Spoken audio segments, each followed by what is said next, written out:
I'd been in Oprah's presence, 2 seconds? And already I had a life lesson?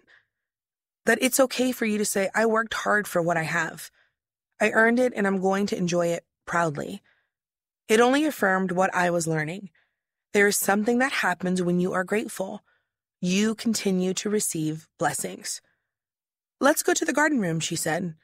Oprah led me into a room full of topiaries and even more French doors, where there was a round table set for lunch for 2.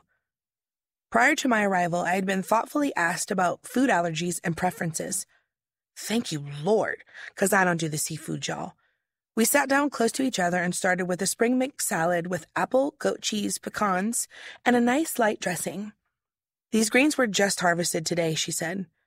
Oh, wow, I said, thinking, this is Oprah's garden salad.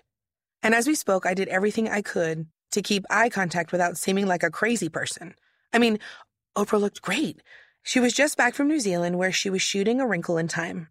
She told me about the blue lake of Hawaii, and her enthusiasm and her love for the island affirmed my desire to visit the country one day. She asked me questions about This Is Us and about my life, and she wanted to know how I got to where I was. As I opened up about my journey, she shared stories about her own trials in dealing with success, the early days when she started to really earn money, and people came out of the woodwork with hands out. A stranger comes up and says, I changed your diaper when you was 5 years old, she said with the Oprah folksy flourish. And you're supposed to pay for their car or their big dream. The next dish was placed on the table, this one a pesto pasta with truffle flakes.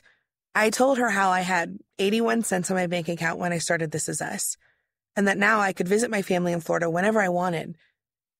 The issue is that when you're not used to having money, your normal is scarcity. You start looking for ways to share your good fortune because you feel so guilty.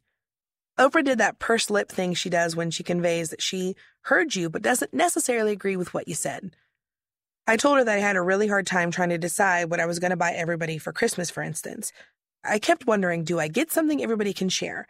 I said, or do I cap it off at a certain amount?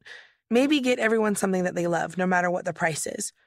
And not that I'm at that place financially yet. Chrissy, she said, stopping me from sputtering.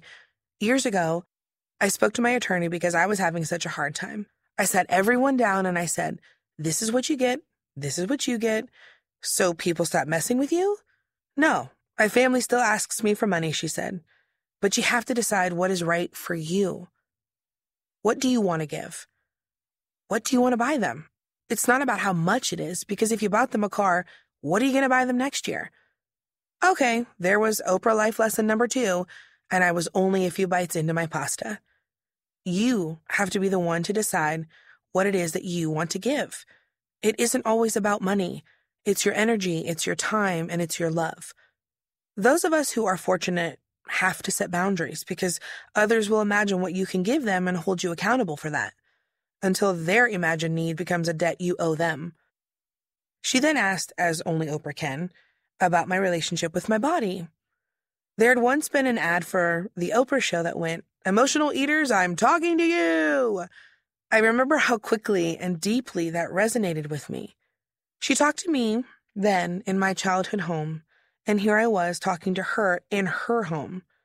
I'm working through a lot, I said. There is so much of my life that I just blocked out because it was too painful or too confusing. I realize now that it is all still there, still so close to the surface. I stuffed my feelings for so long, they have to come up and come out for there to be a real healing. She nodded, and this time I knew she understood. Mentally and emotionally, I'm further on the journey, I said, but I feel like my body doesn't reflect that yet. But it's coming, I know that. I started to get a little teary-eyed, and you should know this, I am a crier. I wasn't as a kid, but I am making up for it now. A raspberry and rosewater sorbet was served, and I hoped it would serve as a distraction while I pulled myself together. But there was Oprah watching as I raised my eyes to the ceiling and waved at my face to stop mascara falls. "Girl," Oprah said, "use your napkin." I looked down at this fine silk white napkin with delicate hand-woven edges. "It's too nice," I said. "Use the napkin." I did, as I was told. She smiled and I grimaced at the smudges of black. "Good," she said. I finally laughed and her smile got bigger. "You know," she said, "you're one of our lifetime's heroes." I'm not ashamed to say that I looked behind me to see who she was talking about. What? I mean, was I living in an alternate universe? What the heck was in that ginger tea?